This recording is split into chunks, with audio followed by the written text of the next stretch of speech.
The candle was still flickering when she said it. I was never yours to keep. Like that wasn't the cruelest sentence I'd ever heard. I hadn't even spoken. I was just standing there, holding the takeout bag I picked up for her because she said she had a headache and didn't feel like cooking. She was sitting cross-legged on the couch, wrapped in a blanket I bought her for Christmas last year, the one she called the softest thing in the world. And she said that, like it was some poetic truth that should set us both free. But it didn't set me free. It caged me, froze me, made my skin cold. I stared at her, not even at her face, just at her hands. Her left one still had the ring. The same ring she cried over when I gave it to her. Now it meant nothing. She was calm. That's what scared me the most. No tears, no regret. Just a woman who had already moved on in her heart long before her lips caught up. And I, like a fool, asked the dumbest question a man can ask in that moment. So, is there someone else? She looked at me, and tilted her head like she was studying a wounded animal. And then she said, "That's not what this is about." Every man who's ever heard that sentence knows exactly what it means. It means yes. It means someone else is already inside her world, but she doesn't want to make him the villain. She wants to exit clean, quiet, neat. But hearts don't break cleanly. Mine didn't. I didn't say another word. I just dropped the bag of food on the coffee table, and it made this ridiculous thump, like it was announcing the end of our marriage. She didn't flinch, just reached over, opened it, and started picking at the rice with a fork. And I stood there, watching her eat, like nothing happened, like she didn't just shatter everything we built with 6 words. I went upstairs, closed the door, sat on the floor in the dark. I didn't cry, not yet. I just stared at the closet and thought, if she was never mine to keep, why the hell did she let me build a life around her? But that night, something shifted. In me. I didn't even know it yet, but the version of me that begged and compromised and waited for crumbs, he started to die right there on that floor. And the next few days? She had no idea what they would cost her.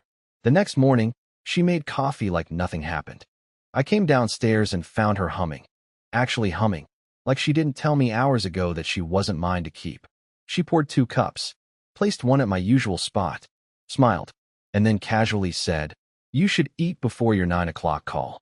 I looked at her and genuinely wondered for a second if I hallucinated last night. Maybe it was a dream. Maybe I misheard. But no, her eyes were too calm, too distant. That wasn't a dream. That was a premeditated escape.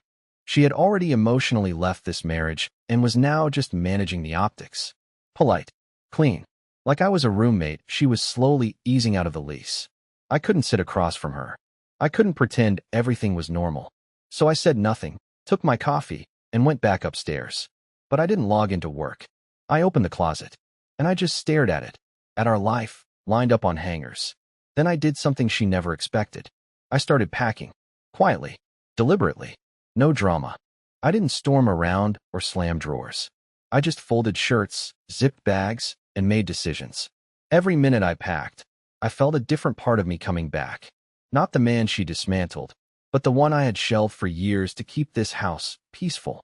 The man who once had boundaries. The man who could survive without her. Downstairs, I heard her on the phone, laughing. It was that laugh, the one she used when she was trying too hard to sound carefree. I heard her say, "No, it's fine. He's just upstairs." Then she lowered her voice and said something I couldn't catch. I stood there, holding a hoodie I hadn't worn since our weekend trip to Asheville. The one she said made me look like a teenage dad. I nearly tossed it, but I folded it, zipped it up, and kept going. Around noon, she came up to check on me. She saw the half-packed suitcase on the bed and immediately froze. "Wait, what are you doing?" I didn't look at her. I just said, "Giving you what you asked for." She blinked. "I didn't ask you to leave." "No, you asked me to let you go." I replied, my voice quieter than I expected. "So I am."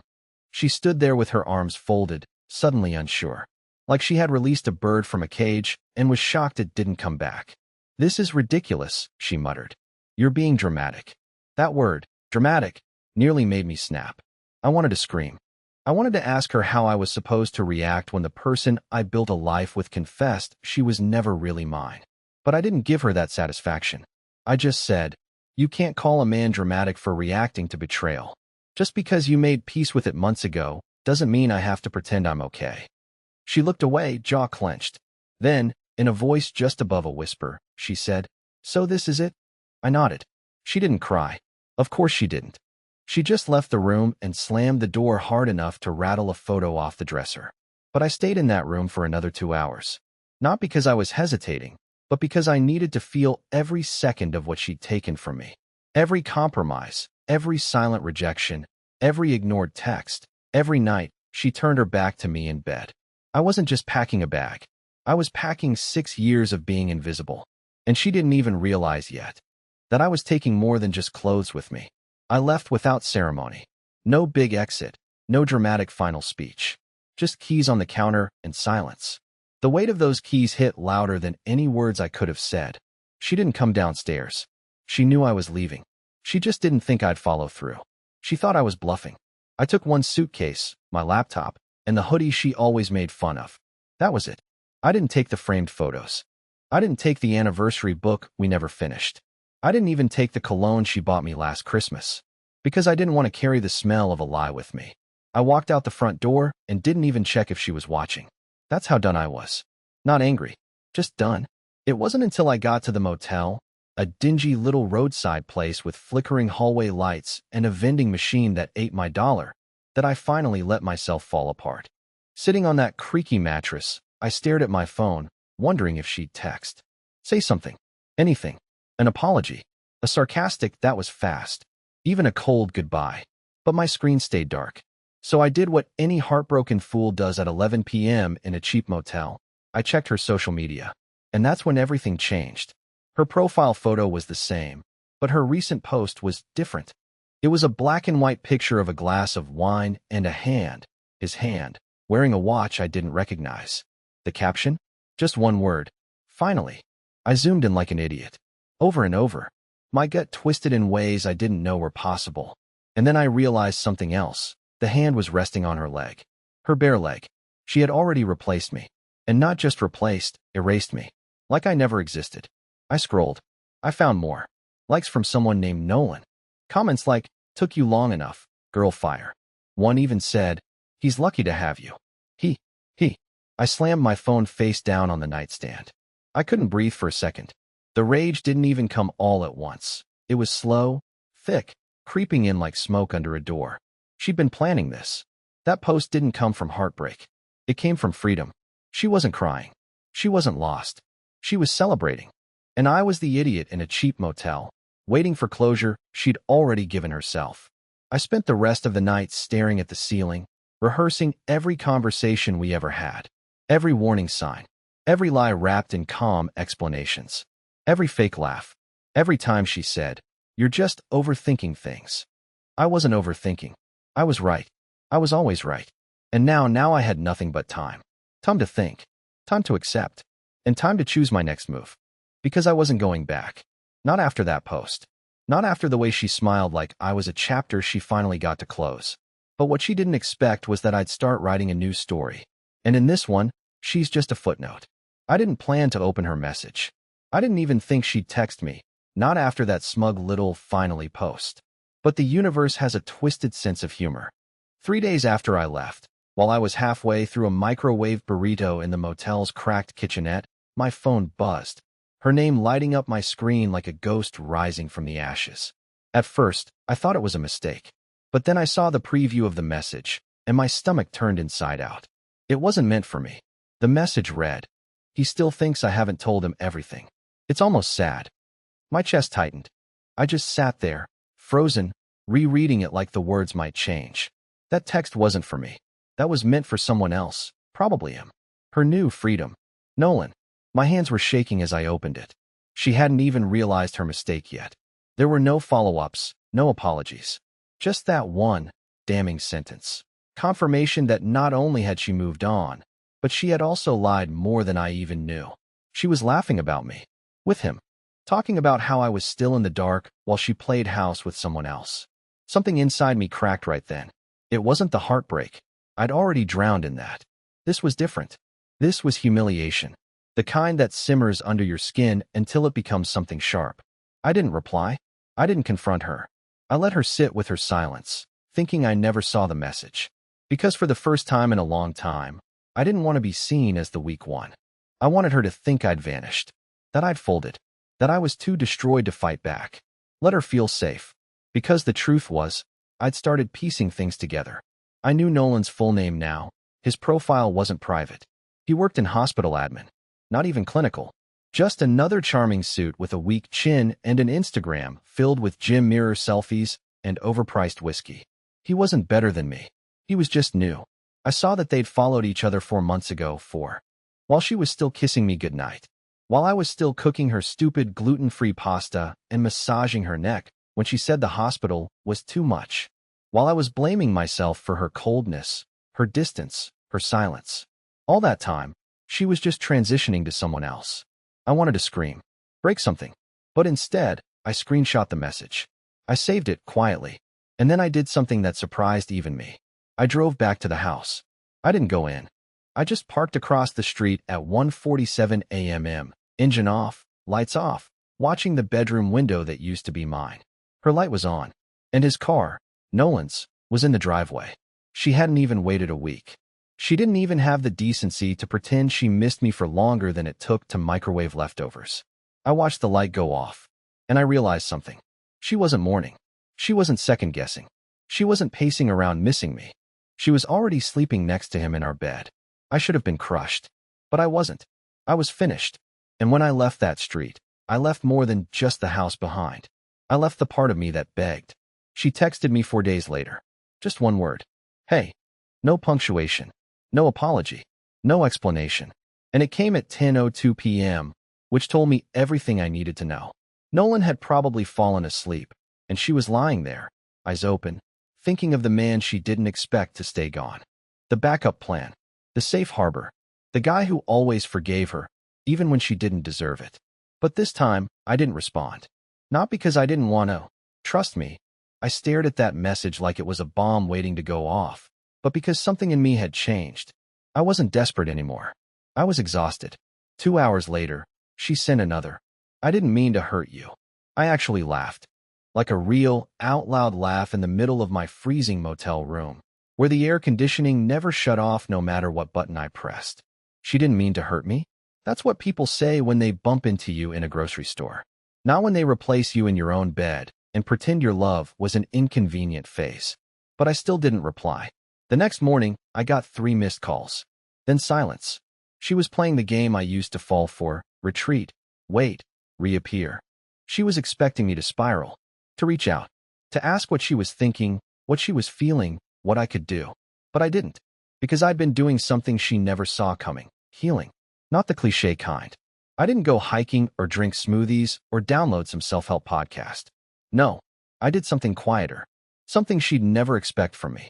I started writing everything down, not to send, not to guilt her, but to remember, to document the exact way she made me feel, how it felt to watch her eyes dim when she looked at me, how her laugh changed around her phone, how her fingers twitched when she lied.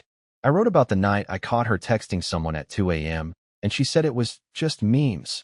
I wrote about the anniversary she forgot, but still posted a selfie from the gym. I wrote about the ring she once adored, the one she started taking off when she needed space. And the more I wrote, the more I remembered who I was before I became small for her comfort, before I started apologizing for existing. Then, one night, she called. No warning, just her name and that old familiar ringtone I hadn't changed. I let it ring out.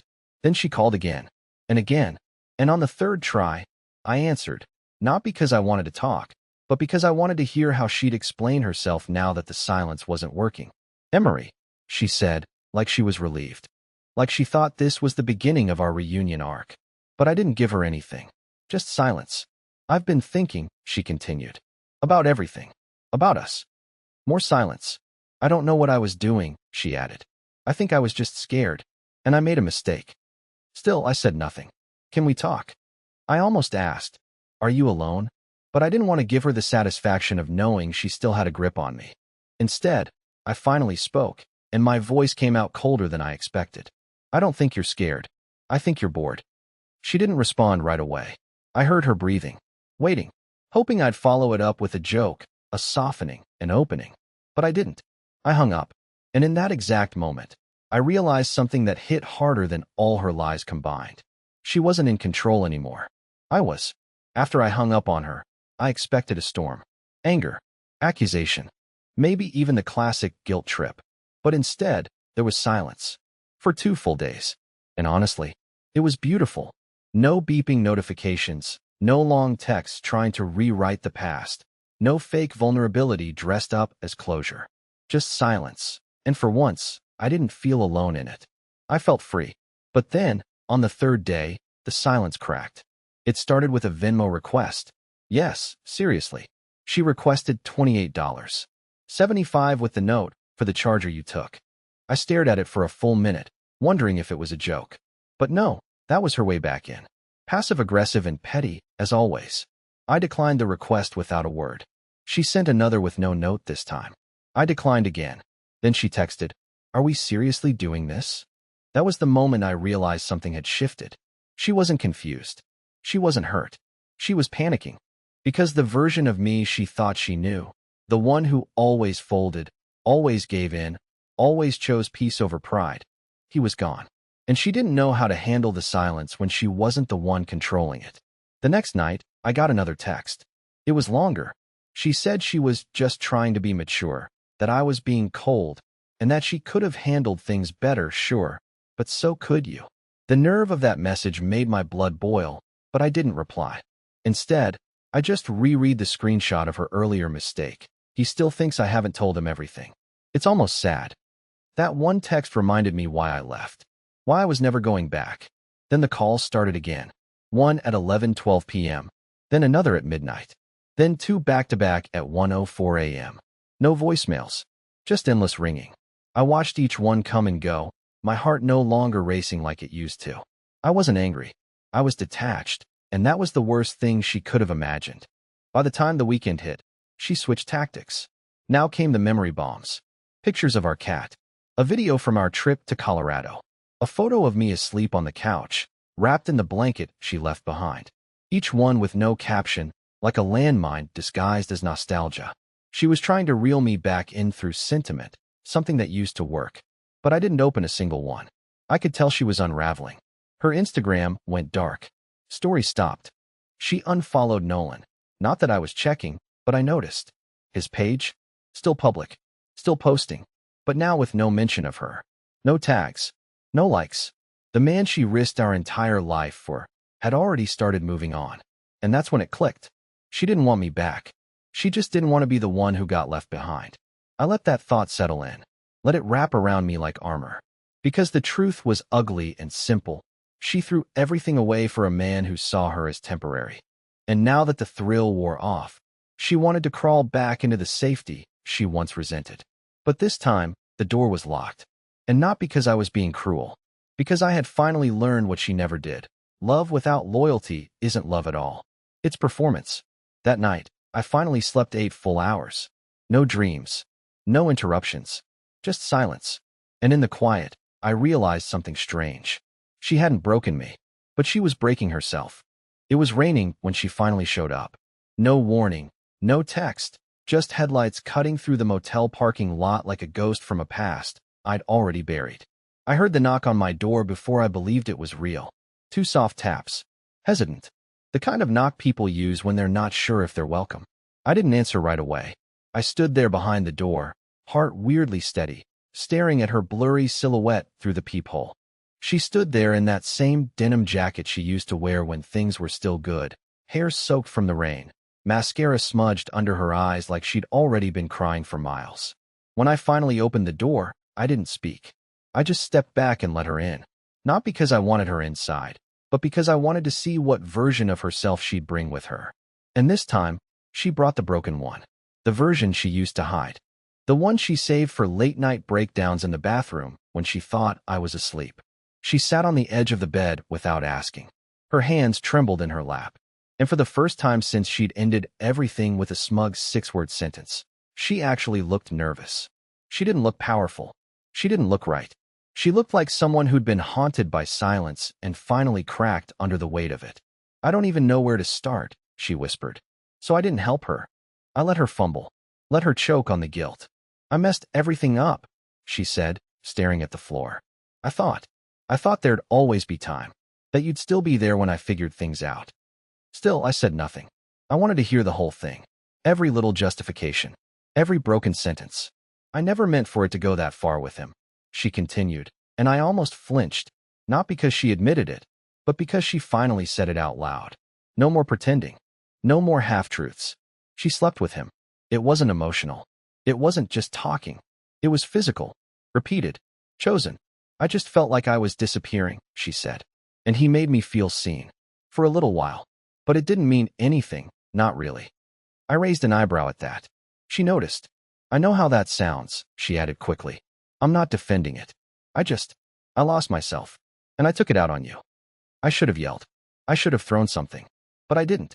I just sat on the chair across from her and let her keep unraveling. Because I knew this wasn't about honesty. It was about regret. She wasn't here to make things right. She was here because she thought she had nothing left to lose, and no one left to run to. I thought you'd chase me, she said finally, almost like an accusation. I thought you'd come back and fix it like always. And there it was. The truth behind every cruel thing she ever said. She thought I was predictable, forgiving, safe. She never thought I'd grow a spine. She never thought I'd get quiet. You didn't think I'd mean it, I said calmly. When I let you go. She shook her head slowly, tears in her eyes now, real ones this time. I didn't think you'd stop loving me. But that's where she was wrong. I hadn't stopped loving her. I just stopped loving who she became. She stayed sitting there on the bed, her hands shaking in her lap, waiting for something, a lifeline, maybe, a soft word, a sign that I hadn't really moved on, that somewhere underneath all this distance, I was still her safety net. But what she didn't realize was that I had already forgiven her, just not in the way she wanted. I had forgiven her in the way that meant I no longer needed her.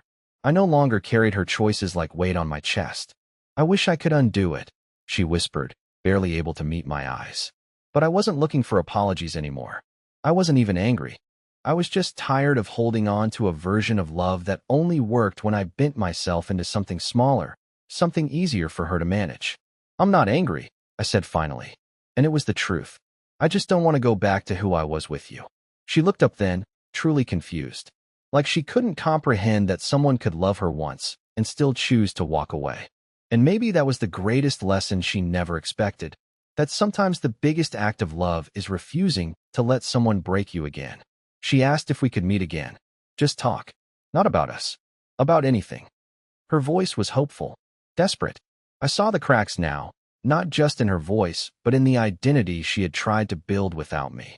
She looked lost, but I didn't step in to save her. That wasn't my role anymore. I told her I hoped she healed, that I genuinely wanted her to find whatever it was she had been chasing all along. But I wasn't going to be there for the search. I had already started writing a new chapter, and she didn't have a place in it. I walked her out. She lingered in the doorway, waiting for something, a hug, a moment, a second chance. But I gave her what she truly needed instead. Closure. 3 weeks later, I moved out of the motel and into a small downtown apartment. It was nothing special, chipped tiles, weird plumbing sounds, but it was mine. No ghosts. No half-lies. Just peace. I went back to writing. Got new clients. Took long walks alone, not because I was lonely, but because I could finally hear my own thoughts again. And then one day, at a local bookstore, I met someone. Her name's Harper. No dramatic story. No whirlwind romance. Just a quiet moment in the poetry section when we both reached for the same collection. She smiled. I smiled. And for the first time in years, I didn't feel like I had to perform to be seen. We talked. We laughed. We exchanged numbers. I didn't rush it. I didn't expect anything. I just let it unfold. And maybe that's the point. Sometimes the person who breaks you does you a favor, because they force you to rebuild without their hands in the mix. And what you build afterward, it's stronger, calmer, real. Darcy was never mine to keep. But peace? Peace is something I finally decided to keep for myself.